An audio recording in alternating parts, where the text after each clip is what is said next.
Welcome to the Weekly. I'm Jeremy. I'm Chris.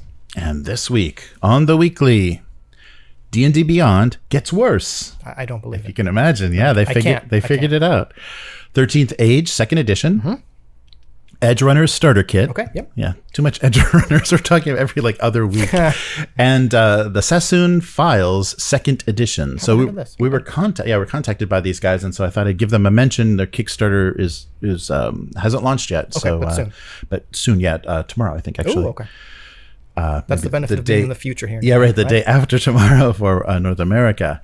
So let's get started with the ugly news. Yes. So D&D Beyond just got a huge redesign. So this is mostly focused on their online marketplace. Okay. They have completely removed the a la carte purchases for individual content, and I didn't even know this existed. And it's brilliant. So obviously the people that Wizards bought D&D Beyond from were very clever. They knew kind of how to do something, how to kind of pull you in and have and kind of lower the cost of entry into playing, because what you could do is buy an individual subclass or a piece of a book for just a couple of bucks. As someone who didn't partake, I think I knew this. You could buy individual magic items or individual pieces of content rather than having to buy everything from whatever the latest book was. Right? Yeah. Okay. So for players, this lowers. This definitely lowers their costs. I mean, I think the DMs are still, they want. They'll hoard it and they'll buy the full things. But that was a really nice thing, and we'll get into how kind of intricate the system was, and it's all gone now. So, and this is not a retroactive change. So people that have made these previous purchases, they get to keep the content that they have for that price, but the door kind of slammed, and now you buy the whole book or you buy nothing. Right. Well, I also buy nothing. Yeah. Yes. So, and one thing that people writing articles about this kept saying is that they're not going to pay the full price to use one thing in a book. And people scan books online and people put pages online. So it's just going to encourage people to go around this system and, get a digital photo of a page in a book that they want, which is really unfortunate. I think they're actually going to be surprised how much. I don't know if it's going to compensate, fewer people buying the whole book versus, many people buying individual content. Right. Yes. As someone who's coming around to the idea that piracy is sometimes the only way of archiving stuff, right? Personal anecdote, right? Being able to buy something a lot easier through legitimate channels helps curb piracy, right? Well, once it's all I got to do is one click to buy this one thing. Cool, yeah, I'll buy it, right? Provided you're able to do so.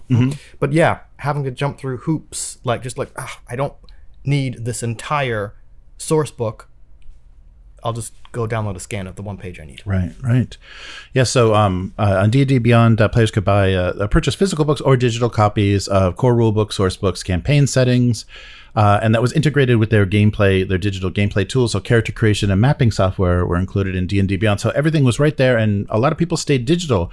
I even heard, when they were talking about the popularity of 5e, the majority of people that played 5e don't own the player's handbook, and they have never rolled a character on paper. They've only used those digital tools. So and it does enough to kind of maybe remove you that you don't quite know what you're doing. It does some calculations and things for you. But I mean, after, I'm not going to say people can or can't do whatever, but after a certain point, automation's pretty good.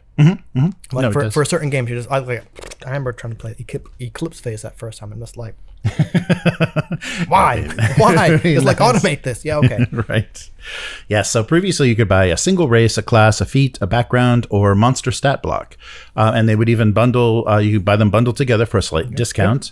And they will honor previous purchases, but players need to report their purchases to customer service, and then their account needs to be resynced. Thanks. So yeah. So for example, if you wanted to be a rune shaper and you wanted that content from Bigsby Presents Glory of the Giants, you could just purchase that feat specifically, $2 US.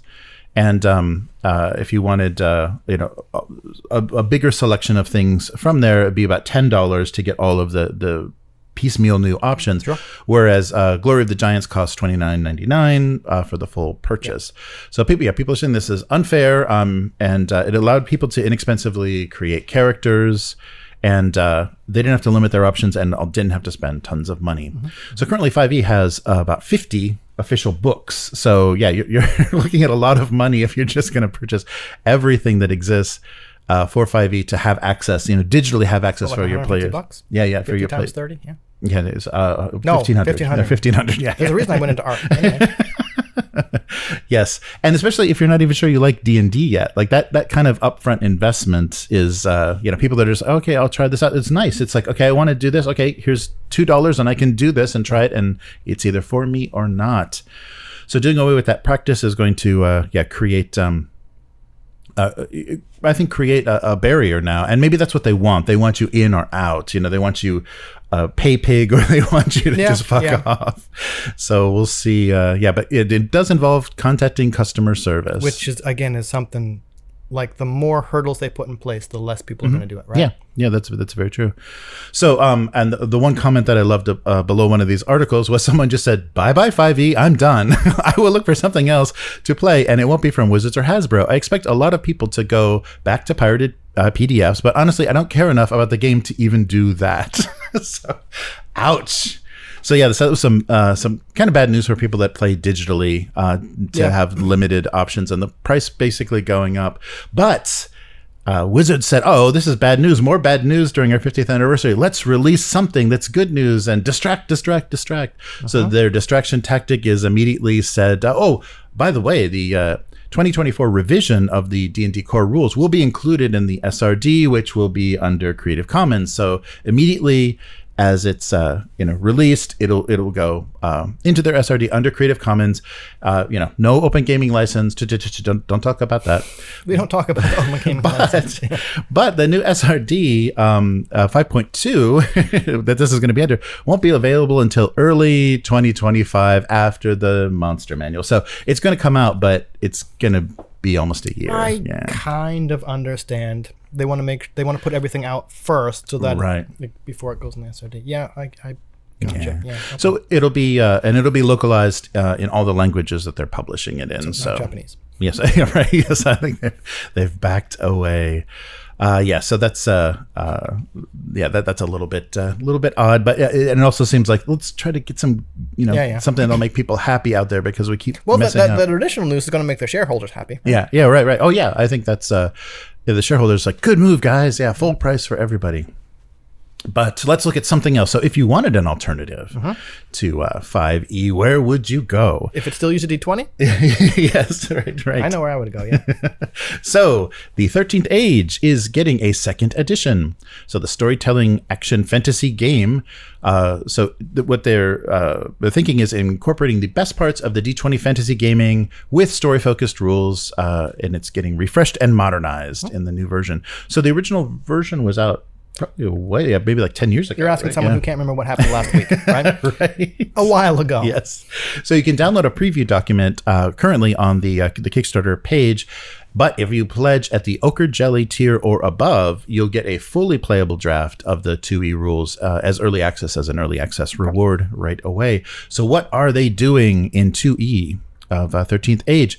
They're revamping the class powers. So they've it's crunchy, but still they're calling it streamlined combat. Yeah.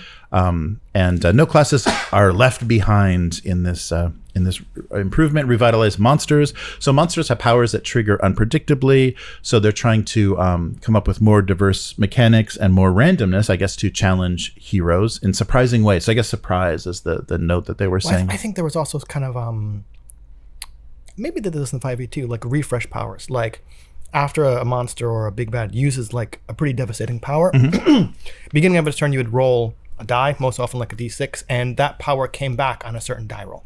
So that's how I think they get into like the unpredictability, where it's like the thing is not going to hit you with its giant mega attack every single turn. Oh, nice. You kind of don't know when it's going to. Yeah, that's cool. Right? Yeah, more unexpected. So if you're being tactical, it's like, oh, we're getting all our defenses ready, and it looks like it's asleep. Yeah, right. Nice. And your characters' backstories will shape the game. So they are going for heroic, over-the-top story arcs, but also intense personal drama. So every character will have one unique thing, and this will be the raw materials for adventures and campaign arcs, things to be included. And we'll include bonuses to relevant skill checks. And this is all tied directly to the icons. So do you remember? Yeah, the icons. So I remember I had a bunch of the 13th Age books from the first edition, and okay, 13th Age is fine. Just I kind of bit burned out on D20 class and level systems, which is why I sold all my stuff.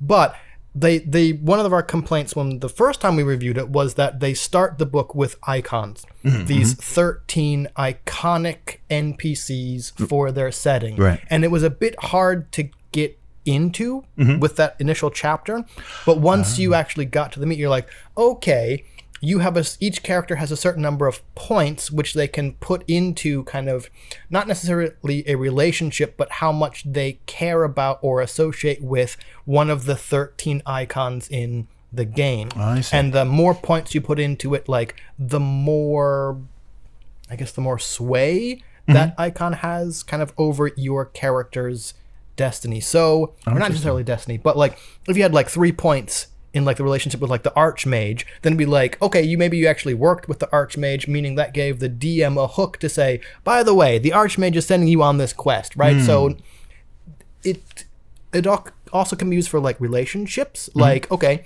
I have certain number of points in this. I wonder if like, okay, that's going to give me contact with other characters who also follow this person. So it was both mechanical and flavorful, and the icons aren't like little images, right? Icon means kind of iconic character in the setting. Oh, that's cool.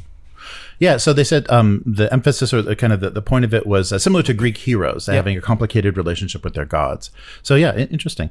So the icon rules as presented in 1E, they admit, this is a note from Rob, one of the designers, said they were indecipherable and harder to use. So now how those connections work narratively and mechanically are more clear.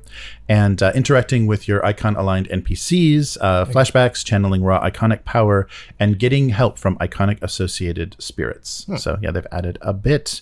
So in the first edition, they were trying to fit everything into a single book, core book. And because I didn't want to do that, releasing unnecessary multiple things just to get you to buy more stuff. They didn't want to follow the Wizards model. But they've said, okay, but I think in this case, we're going to have to break it up into 2 books. So they're doing a player's and a GM's book, 2 reasonably priced and reasonably sized books. So the player's handbook will be about 240 pages, do character creation, chapter on kin, classes, backgrounds, combat rules, and icon connection rules. And then the Game Master will be 160 plus pages with campaign advice for running the game, monsters, setting materials for the Dragon Empire, treasure, and a new introductory adventure. And of course, because it's a Kickstarter, there's a slip cover or slip case, slip case for everything. Nice, Yes. So, and what they're saying is, except for that original core rule book and the GM screen for first edition, everything is going to be entirely compatible with these revised rules. So they didn't change enough that you just throw away everything from first edition. Everything that was developed, you'll still be able to use. Revised rules for monsters, magic icons, and classes will all work in 2E. Cool. And and so that means you can mix and match from any of their previously published books. And they've got nice art. Lee Moyer and Aaron McConnell will be doing full color art for the edition. And they've emphasized we are foregoing any involvement with AI. Oh, so nice. entirely written, designed, and illustrated by humans. What do you know? So this is Pelgrane Press, of course. And Idle Red Hands, the former, they got a thank you, right, in first edition book for. Did we? Was it actually in the book? It was definitely on the website. I remember mentioning a thanks from these guys. So that's very funny. So they have an early bird, which will get you discount off the player's guide, and of course it is a Kickstarter, so they're going to do a deluxe faux leather, limited edition version. I guess you can't not, right? Yes. Maps, large printed maps, 13-age dice tray, 30 pieces of music to give you just some atmosphere. But not a 30-piece orchestra. Right. And a giant 57 millimeter escalation die. Yes, which Orcus mentioned in the chat. Escalation die, right? Yes, right. Escalation die was something that like ticked up every combat round just to kind of, and it was a bonus to everybody, which kind of means like it wasn't only the heroes, it was the monsters too, which kind of means it's like a bonus to nobody, but it's just kind of like it's like an escalation make the numbers bigger. Exactly, make the numbers bigger just to kind of keep combat nice. I think there may have been a few mechanics that actually interacted with the escalation die. Okay. Oh, that's cool. And to determine the fickle favors of the mighty icons, there will be enchanting D12s, which will have the different icon on each face. Yes. So nice. There's a custom thing to get. Yeah. So the faux leather golden boss limited edition, and of course they're going to have a slipcase as well. So I'll put the link to this campaign in the description, and yeah, check that out. So this was kind of similar to what Paizo was trying to do. This was give people an alternative. When 4th edition came out, they were kind of... I forget when exactly it came out, but so I don't really want to say it was definitely like an alternative to 4th edition, but I mean, it was an alternative class and level D20 based fantasy game. And I think the quote, the pull quote they pulled was like, if I was going to play like a D20 class and level based game, it would be this. Oh, nice. I don't think I'm going to play those games. Oh no! But what quote are they going to put now? I'm not going to play this game. I did not say that. I did not say that. I just said I'm burned out, a bit burned out on D20 class and level basis. But if I was going to play one, it would probably be 13th Age. Nice.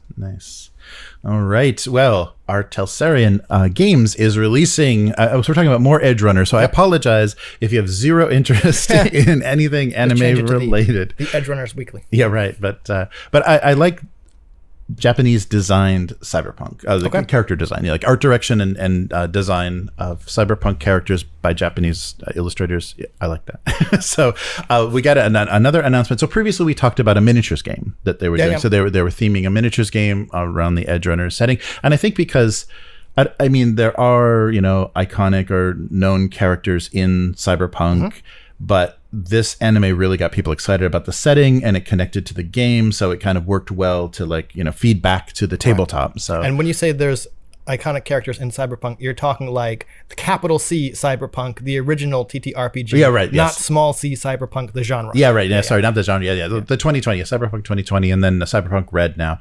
So I think this really gives some characters that people got attached to and are like a good in to this. So it's been 2 years since Cyberpunk Edgerunners was on Netflix, and there are no plans for a second season, but there is a starter set now for the tabletop RPG.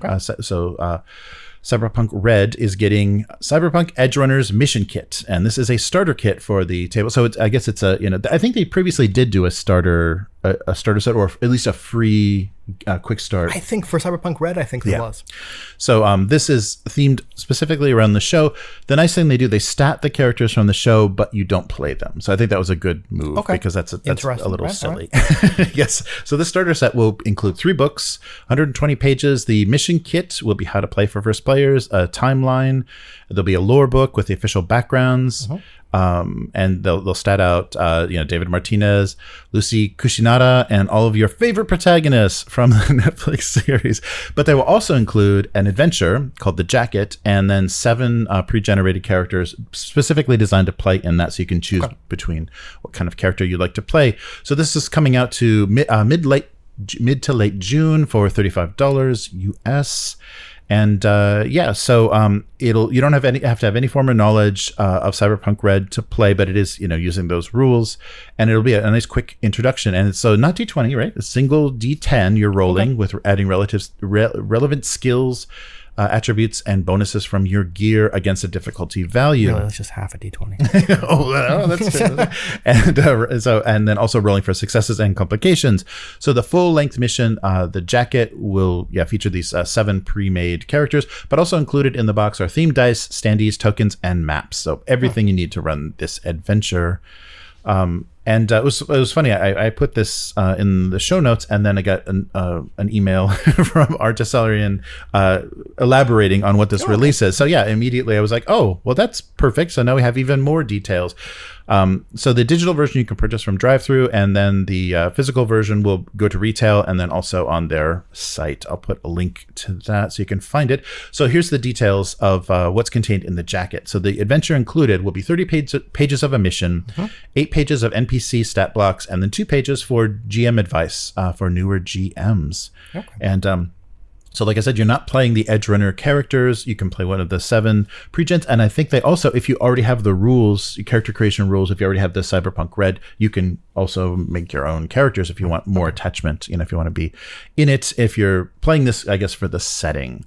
And so they elaborated, of course, you get a gig, your group gets a gig and you're assigned. And my favorite thing. So you get a warm welcome from a group that seemed to arrive in a beat up old REO meat wagon ambulance. So REO meat wagon was one of my favorite things from this from this email. But they promise you multiple different endings depending on the character's decisions. So there's a lot of fluctuation with how things can go. But I guess they're all kind of focusing towards a climax. Huh. And reminding you, this is not a brand new edition. This is not a full source book. This is intended to be a starter set and to get you started with the rules for Cyberpunk Red in this 2077 setting. And they're promising, we've heard this, I think this was 2 years ago when Netflix did this series, promising, and when the game was getting better, a source book for 2077. So right now it's basically, Cyberpunk Red is set. So this is not a source book. This is like, there's information in there, but it's... Yeah, it's a little taste, a little tease. And if you've played the RPG, computer RPG, or the console RPG, you know the setting a bit more. This is just reinforcing things, kind of fleshing things out and letting you play. Right. So Cyberpunk Red's easy mode was their free kind of quick start that you could jump into. So they had a something similar to this, but without any connection to a kind of an established setting. And a couple of fun quotes was Mike Pondsmith said, "I built a world where people were rebels." So that was his why he thinks that this RPG endures is because everybody is playing a rebel against. Not saying you didn't. All I'm saying is that I'm pretty sure the original Cyberpunk allows you to play a cop. Oh yes, that's right. Well, it's a rebellious cop. He's rebelling against the rebels. And they confirmed there will be 2077 source books. And fun fact, Robin Williams was a fan of the Cyberpunk tabletop RPG. What do you know? It's like one of those things on the movie, on the Internet Movie Database. Like, did you know? So he liked Legend of Zelda and Cyberpunk 2020. Yep. Okay. Just in case you needed to know. I did I? I don't know. Regardless, I do. All right. And lastly, but not leastly, so we were contacted by Sons of the Singularity. So I will be joining this cult. I have my robe. No, actually, it's a group of designers that is kickstarting the Sassoon Files second edition.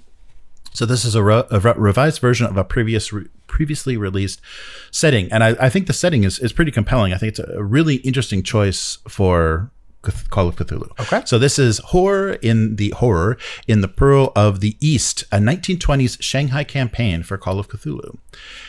So we were contacted. So this isn't an endorsement. They just reached out and said, please mention this before this starts if this looks interesting to you. And launching May 11th. And so this was Jesse Kovner that reached out from the Sons of the Singularity. Yes. Which doesn't sound sinister at all. No, not at all. So I'll put some links to where you can take a look at their stuff. So the horrible truth is the bon vivant Victor Sassoon trades correspondence with Dr. Henry Armitage. They share a common goal and modus operandi. Victor fights to keep his empire safe, but he also fights for a Shanghai free from the mythos influence. Victor has gathered around him professors, detectives, criminals, and other problem solvers to mount a defense against the rising tide. So the interesting thing about this setting is you're dealing with the communists and the nationalists. There's a Jewish tycoon that is basically supporting the refugees, that people that have fled to Shanghai. The Triad Society is there, and we're on the brink of Japanese invasion. So that's like a very tense situation. It's a very interesting historical setting to then throw in the elder gods. It's like, oh, and Cthulhu's here too. Well, that's why things went so shit. But this is like I said, this is a revised version, and this is double the content of their first edition. Okay. So more scenarios, expanded campaign setting, and improved production values. Yes, so you're battling the and also the secret history of the mythos, kind of in context of Shanghai. So they'll be releasing a PDF and a hardcover book. There'll be 7+ scenarios, 300+ pages long, a modular design, so you can play as a one-shot campaign or integrated into your ongoing Chaosium campaigns, or the classic ones from Chaosium, lore sheets, and then 15 pre-generated characters, historically accurate maps, and of course immersive handouts. I think Call of Cthulhu needs those handouts. Yes, you've got to be looking at newspapers and journal pages torn out and all that good stuff. Yeah, so this was nice that they reached out, because I wouldn't have known about this. I missed the first edition, and it's a really interesting setting, something that stood out. So if that sounds interesting to you, give it a shot. It does look like the production values kind of jumped up, and nice. even their little introduction video has some nice historical film footage of Shanghai in the 20s and stuff. Yeah, they did a nice job of putting it together. So yeah, if that sounds compelling and politically very tense, it could it could be a fun setting to try out. Yeah, so thank you. Thanks very much so that's Jason Sheets and Jesse Kovner are the developers and writers from Sons of the Singularity for that. And so a link to that will be included, and that will do that horrible tense situation will end it for today. So where can people find you? My brain fell out. Sorry. Blue Sky, Instagram, and Facebook groups, which is the only place I hang out, just because there's wargaming groups over there. It's Hivemind, HYVEMYND, where most recently I'm doing that portable wargame stuff. Nice. Although my order of Bacchus 6mm late Roman Empire Bacchus miniatures have shown up. So, oh yeah, and I saw that. And you're not overjoyed. There was some. No, I mean it wasn't as bad as that only games order. Right. But I think what happened is lances and spears. Like, I didn't really order anything with pikes, but there are a few with lances. Everything was there. Everything was like bagged up nicely, but the box was kind of big, and in transit, I think stuff just slid around, right? It would have helped if the individual bags had been like taped or better secured to the boxes, because I think all these little bags banging around together, like only one thing broke, and at 6mm, you ain't fixing it, right? Right. Yeah. But yeah, but I've had other people say that when they ordered like pike and shot era miniatures, which is all about the pikes, like the Bacchus miniatures come with the pikes taped to a piece of card to prevent bending. And I think what happened is, like, I did their build a unit option, which kind of allows me to buy smaller strips. The sets where it's like, here's 105 miniatures, I'm like, cool, don't need it, I think come that way, which makes sense, right? Yeah. They've prepared these packages versus just here's a couple random strips. So I'm still excited, still looking forward to it. I think the packing could have been marginally better. Right. Anyway, so on that rant, where can people find you? I'm trying to do, actually, if I'm once the move is finished, so I can start doing again. Now the worst part of the move, tidying up. Yes, right, yeah, opening boxes. Yes. So the abuse cartoons. Yeah. So this is how I used to show up at comic shows. This was something you buy my single page single panel gag cartoon. So a joke and a picture. So this is how I originally published this. So if you were at San Diego Comic-Con, this is how you would have found what era? Early 2000s. I stopped in 2007 was my last show. And yes, so Abuse Cartoons, I live stream the drawing of those 2 cartoons a week on both YouTube and Twitch. And if you want to read the cartoon, 20 years. Yeah, this book is actually dated 2004, so 20 years. 20-year anniversary. Wow. Yes, right. Of the cartoon. So gocomics.com/domestic abuse.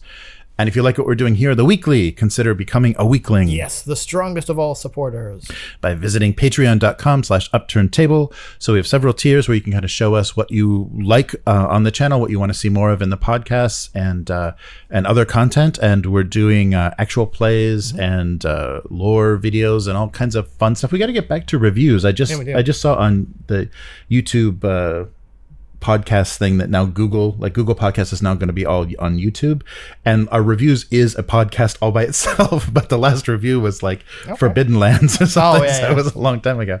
But we get back to that. Yes. So all our stuff can be found on upturntable.com, and then on all social media, upturntable. And this actually was streamed hopefully on Instagram for the first time. Yeah, so we kicked kick.com to the side, and we tried to get on Instagram. It wasn't available before, so now we are hopefully there. I'm sure it's just going to be this. It'll just be the chat.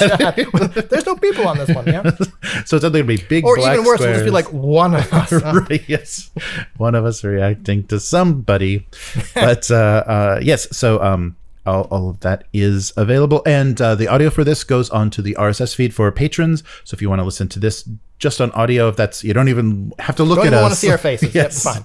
And we did all this movie for nothing. It could have just been as an audio podcast from anywhere. Hopefully the acoustics are better.